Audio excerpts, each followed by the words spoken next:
Local AI has a problem, a very big problem. It can be incredibly smart, but yet it still knows nothing about you. What you're working on, what are your projects, your notes, and everything in between, or even information you use every day. All of that context is already sitting there, lying on your computer.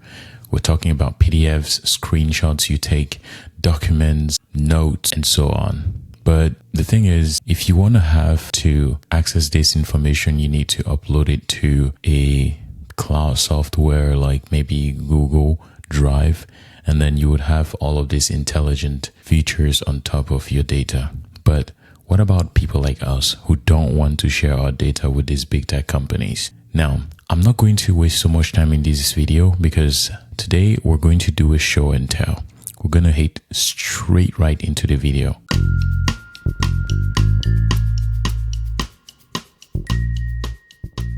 Now, let me give you some context. It all started when I had difficulties finding anything on my computer. I was looking for flight tickets information, for specific information on my computer, or my reservation tickets, my order tickets, and all whatnot.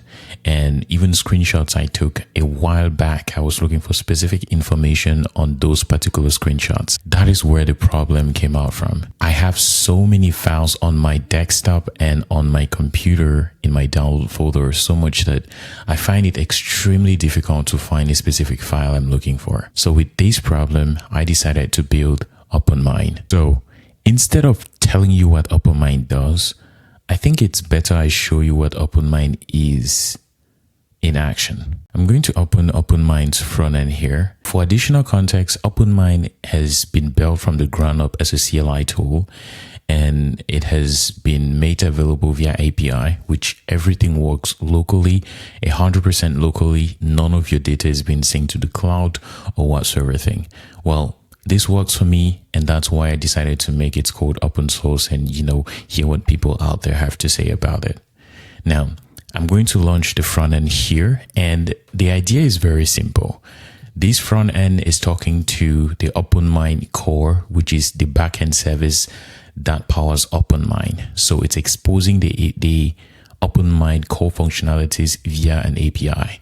Now, OpenMind is running on this particular port and on this URL. Once you have OpenMind server running, like I do right here, you have access to the documentation, which you can access at any point in time and go through and see how you can integrate this if you're building a client OpenMind app. Now, enough talking.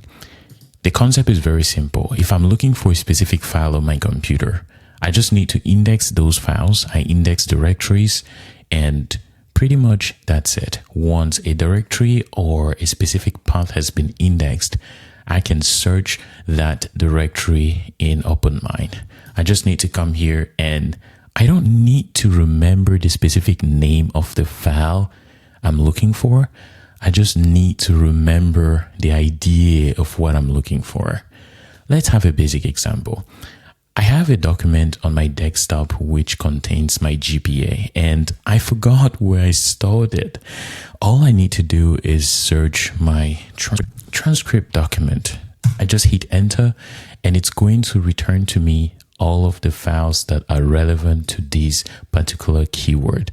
Now, you're going to tell me, okay, this is a very basic example because this example is already taking into consideration the name of the file is called transcript and it's a PDF. Let's take another basic example, shall we? I have some beautiful sunset pictures which I took. I'm going to search here.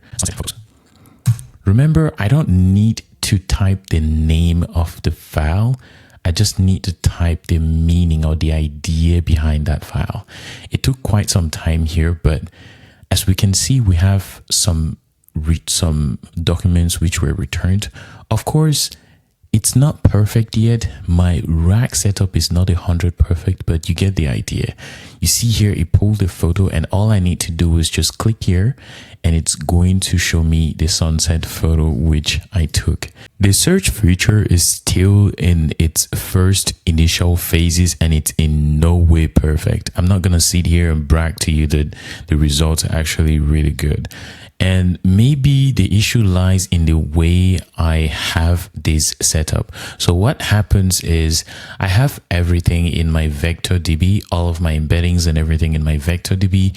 And when you are indexing photos, what I do with the photos is I get the photos and I use a model. It's a small model that I use to sort of extract sort of meaning from the text, and I store the text in my vector database.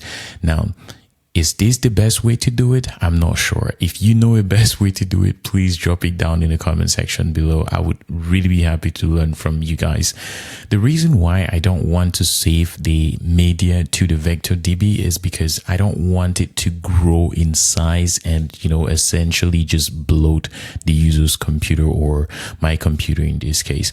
We're going to go to the second use case, which is the ask. Ask is basically ChatGPT on your files. That's it. But your files are not being sent to the cloud. Nothing leaves your computer. Everything works locally on your computer, and it works with local LLM providers. For now, I only have this set up with LM Studio. So as you can see here, the models that is using, I'm using the text embedding model, which I downloaded on Hugging Face, the small VLM 500 million parameters instruct model, which is what I'm using for the image descriptions that I generate captions, and Gemma 4, which is basically the chat model that I use for this. Now, so all I'm going to do here is pretty much paste my prompt here. And I'm going to ask the model, I'm going to ask, in this case is OpenMind. I'm going to ask OpenMind, what is my GPA, please? And we can see here that it immediately pulls my GPA from my transcript, and it has the reference right here. Now, the references, some can be irrelevant and some can be relevant. So it's that smart enough to get that GPA from that document. Now, what happens under the hood? Essentially, what's going on under the hood is I'm just basically getting your prompt.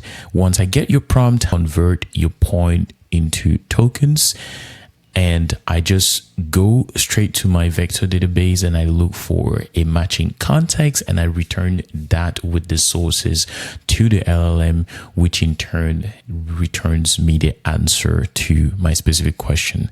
Now, this is just the basic example right here. You can do this with any file that has been indexed on your computer. And that's pretty much about it for the ask. Of course, you can go back and forth with the model and asking it questions about the index files and everything in between without having any issues. Now, this section is the sources, and sources are basically directories that you authorize OpenMind to index and make it searchable via OpenMind. And these have specific rules. So indexing rules have, maybe you would want to specify specific files that should be ignored while indexing, specific patterns, specific file types, or you want to ignore specific files that you don't want to be indexed. Now, you should note that this is still a work in progress and it's definitely not perfect. Now, in terms of activity here, you basically have the activities that's going on, and we have a watch mode. Watch mode is, if it's a feature that I implemented recently, which is OpenMind is watching the directories that you provided it to index. And if any file has been saved, removed, or, deleted from those directories, it sort of clears that from being searchable. So you cannot actually search that again, since you're actually displaced that file or it's not in that directory anymore. And that's just pretty much about it. That's all about OpenMind. That's a wrap for this video.